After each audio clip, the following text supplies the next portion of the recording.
Hi there. So it's me. It's Lauren with another episode of Lauren Speaks. And today I'm going to talk about crystals. Yes, heard it. Crystals. I love them so much. And also, I wanted to let you know if I'm looking down, I'm referring to my notes for the video. So, yeah. And actually, I got this idea the other day because I had just thrown some crystal jewelry on, and I was like, hmm. I didn't even have any thought behind this. I just did it. And then I started thinking, well, maybe, what if you could use the correspondences of crystals with, um, what your body, like reflexology and what your fingers and different body parts symbolize, right? So here we are. And I think it'd be a really great topic. Crystals are Earth's way of speaking in geometry. They are memories of light frozen into shape. And when I wear them, whether it's for beauty, protection, or intention, I'm not worshiping the stone, tuning to the sun.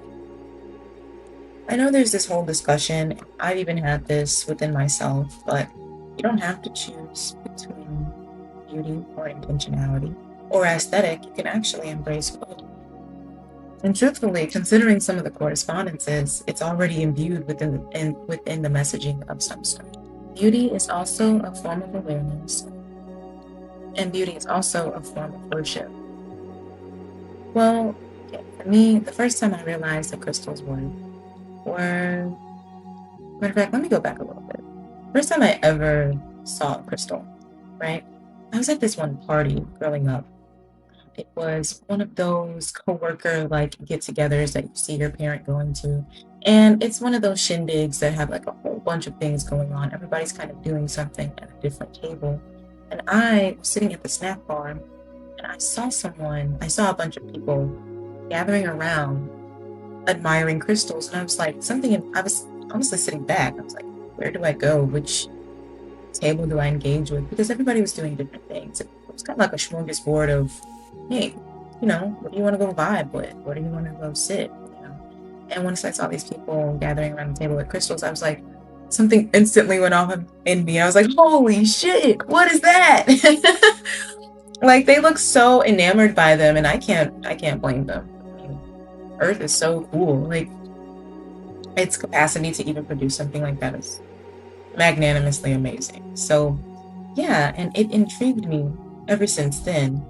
And later down the line, I actually ended up getting into crystals a little more and more as time passed.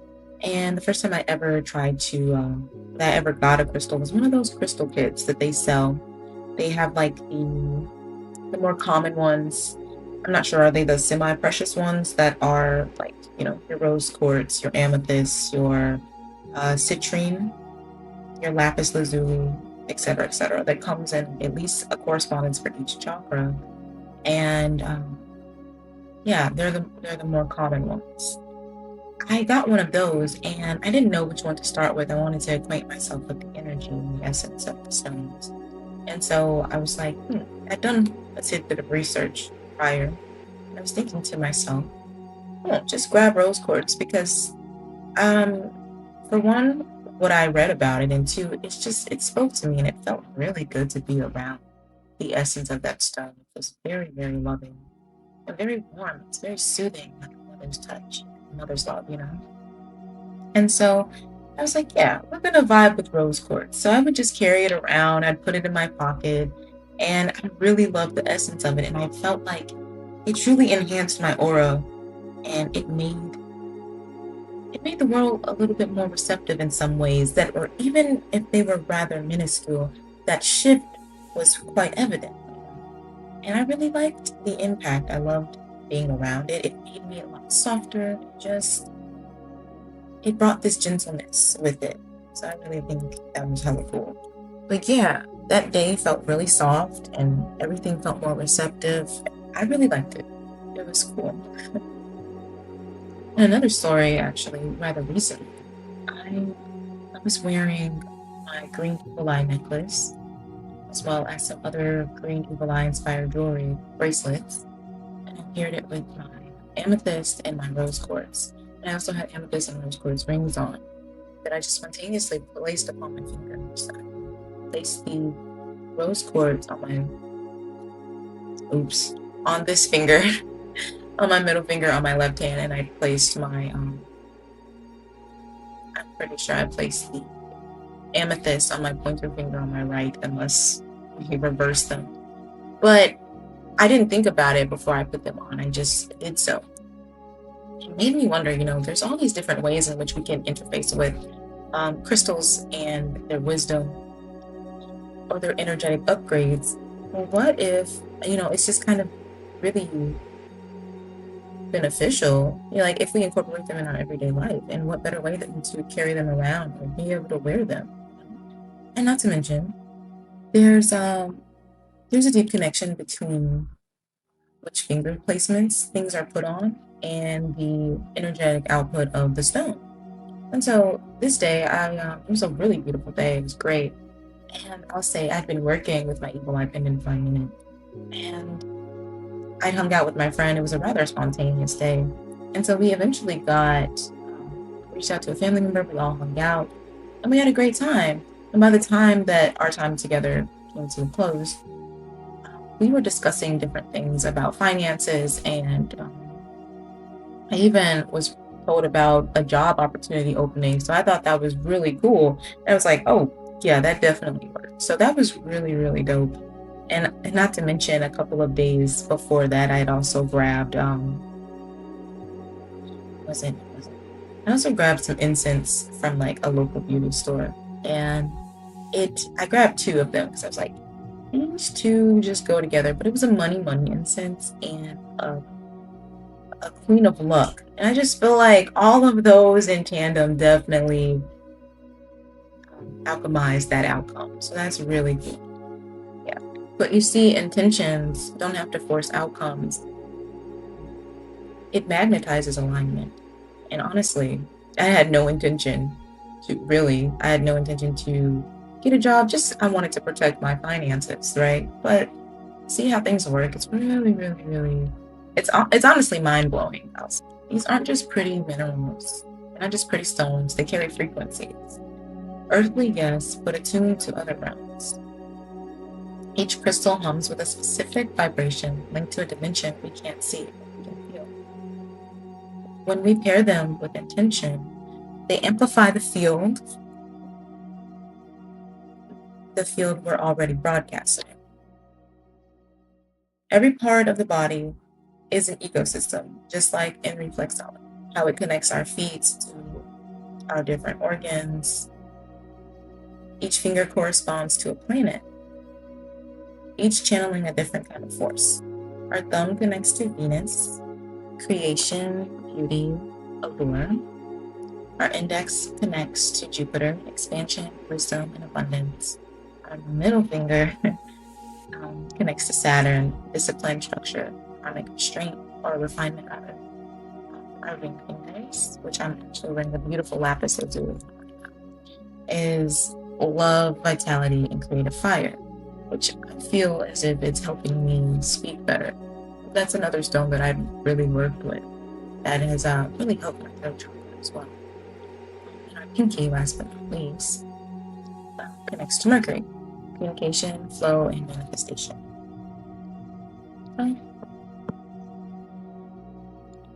When I wore amethyst on my right pointer finger, I was invoking Jupiter's wisdom with the crystal of spiritual insight. And when I wore rose quartz on my left middle finger, I was softening Saturn's lessons to guide me and educate me more lovingly instead of so harsh. My left hand, the receiving side, felt more serene and almost like my heart was being returned. I'll say that day that I did wore I wore it, I felt a lot more at peace. I just felt very at ease. And the good news about all of this, right? You don't have to memorize every correspondence. I know for me, I try to. It's just I wanted to have like a pocket, what's it called? Maybe a grimoire or a pocket encyclopedia for all the crystals. just because I wanted to keep it on the top of my head. And it was kind of like a little fun trivia thing to remember them all. But you don't have to remember all of them. Don't rack your mind. Let your intuition guide you. And sometimes, honestly, they will call to you and they will enlighten you as to where they want to be placed upon to adorn your soul, your body, your spirit. Sometimes I just feel drawn to a stone, and that's my energy asking for balance. And that could include me wearing it as a ring or just carrying it around in my pocket that day. Crystals amplify what's already there, but intention magnifies the current. And try pairing rings and pendants based off of what you're already trying to call it. If you can guess these as well, bonus points for you. I'm actually curious as to if anyone can guess what yours. And it's on my body. I already told you this one, so that don't count. But yeah, what's on my neck and what's on this finger. That'd be cool. You can call in a myriad of things: abundance, peace, love, prosperity, joy, protection, clarity. And notice what shifts. The possibilities are endless. We call multiple things in at once. But I do recommend starting to call in one variable at a time. You can go crazy, you can do what you want, but it helps to track the sequences better to see if these things are actually even working for you. And I'll say adornment isn't vanity. It's remembrance. When I wear these pieces, I'm not just accessorized, I'm attuning to earth, to my ancestors, to the unseen, to the harmonics that are always around us, that are shaping my becoming. Because sometimes alignment looks like beauty glowing from the inside out. If you felt this message, feel free to share your crystal stories below. I'd love to hear them. And share which ones amplify your aura. Share which ones that you don't feel like they vibe with you as well, because every stone can relate to us differently. It's an energetic relationship. So yes, and don't forget to follow and subscribe if you like these sacred reflections. They'll always be on one space. Thanks for watching.